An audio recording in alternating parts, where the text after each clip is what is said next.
Vou uma aqui pelo título, tá? Pergunta diferente. Não tem no site. Não tem o site? Vamos ver? Vamos. Não li, hein? Pergunta diferente. Não tem no meu site. Não tem no site. Vamos?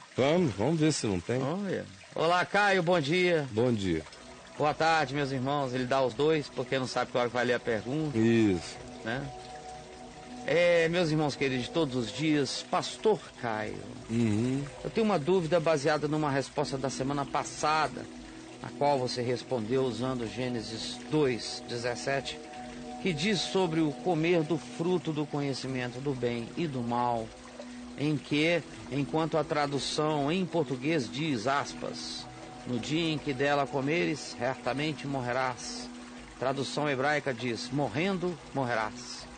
De forma que as duas mortes seriam mortes diferentes, uma física e a outra espiritual. Conferi isso e achei interessantíssimo porque vi que não é uma construção comum em outros textos bíblicos de expressão divina, de ordens.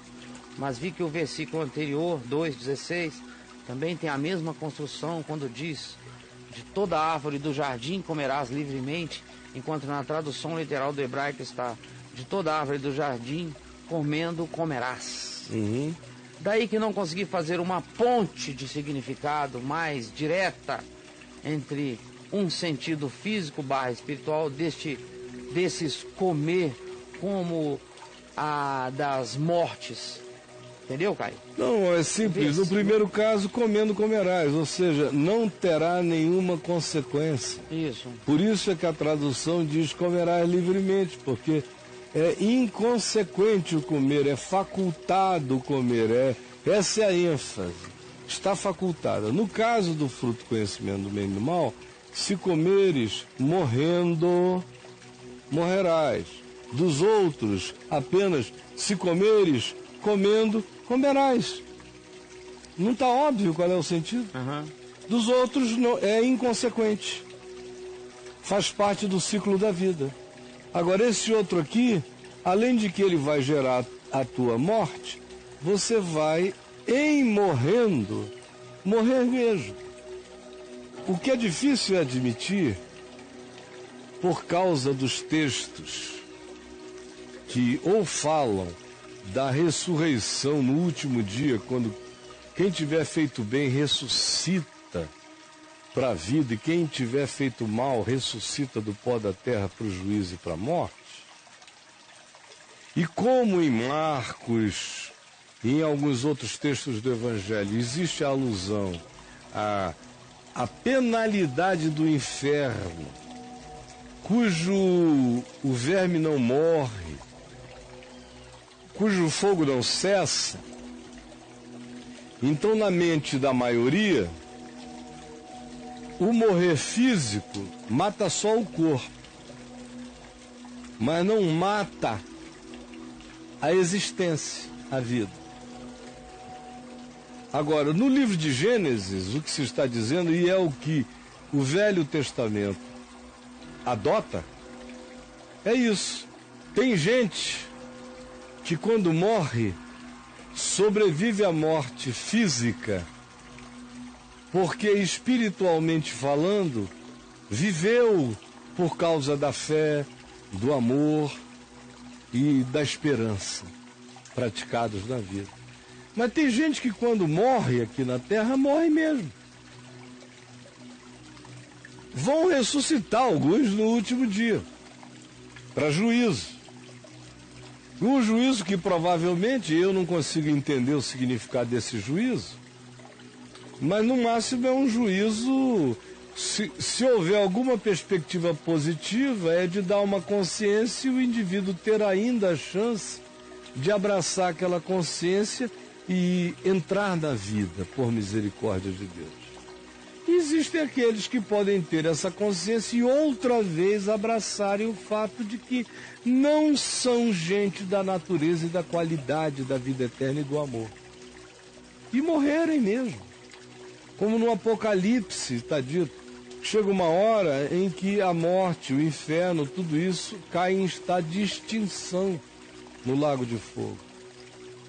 Então eu creio, e não estou fazendo nem sistematização nenhuma teológica, é só o meu sentir pelo fluxo prevalente que eu encontro no espírito do Evangelho. Eu encontro gente que quando morre, morre.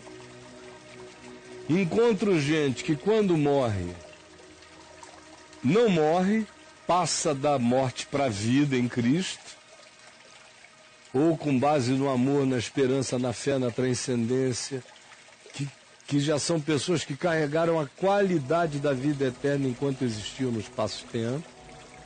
Encontro pessoas que viveram e fizeram mal e quando morrem, fizeram, por alguma razão que está para além de nós, uma qualidade de mal que não as coloca no estado de cessação de consciência, mas as coloca num estado de experiência de infernos, na sequência da cessação da morte física. São aqueles que Jesus fala em Mateus 18, em alguns lugares, que vão para um cárcere espiritual e não saem de lá enquanto não pagarem o último centavo. Ah, tá. Tanto quanto eu encontro pessoas na descrição do Novo Testamento que terão ainda, apesar dos seus infernos, a chance das luzes que eles podem escolher em algum momento, porque a graça de Deus é infinita. E cada um tem, todavia, o poder da escolha. E, por incrível que pareça, tem gente que mesmo depois do inferno escolherá não ser. E aí é quando chega definitivamente para todos esses a hora em que não querer ser será respeitado. Todo ser existente tem o direito de querer e assumir ser inexistente. E cessarão para sempre. Haverá pessoas, e há pessoas que viveram na Terra e que viverão eternamente. E há outras pessoas que viveram na Terra e que experimentarão formas de inferno das quais sairão.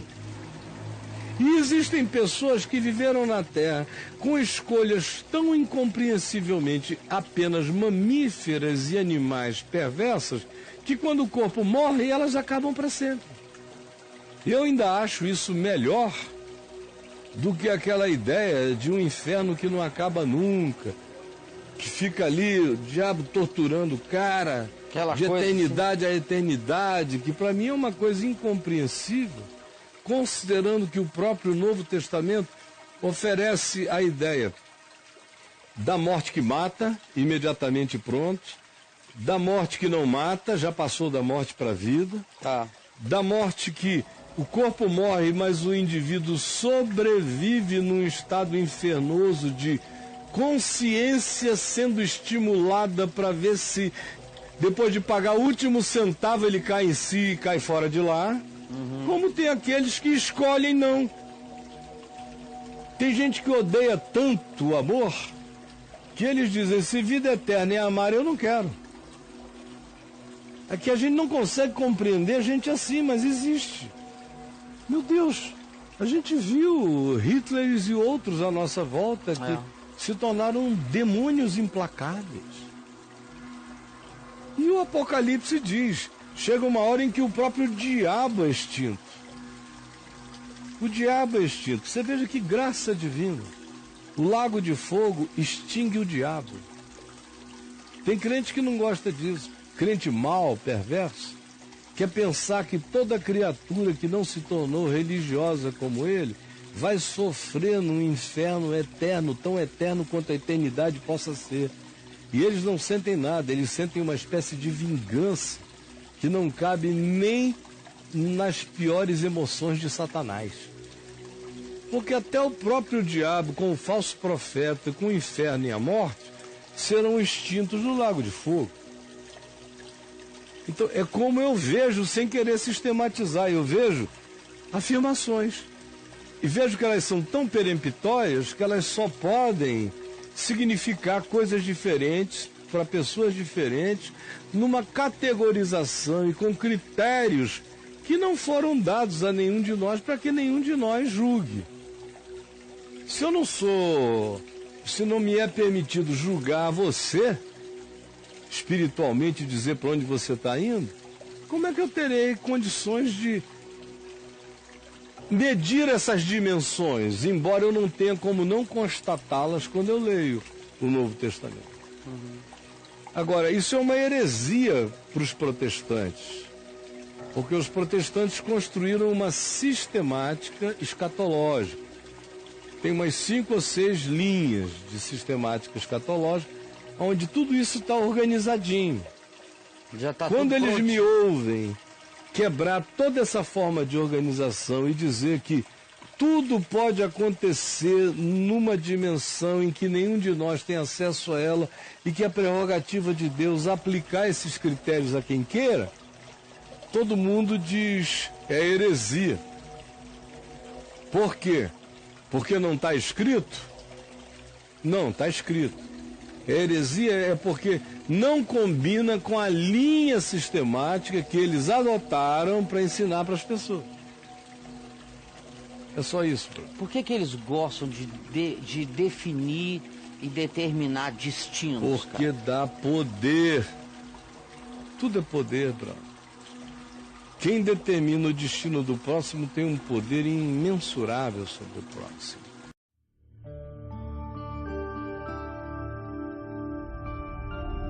VNVTV, o canal é você.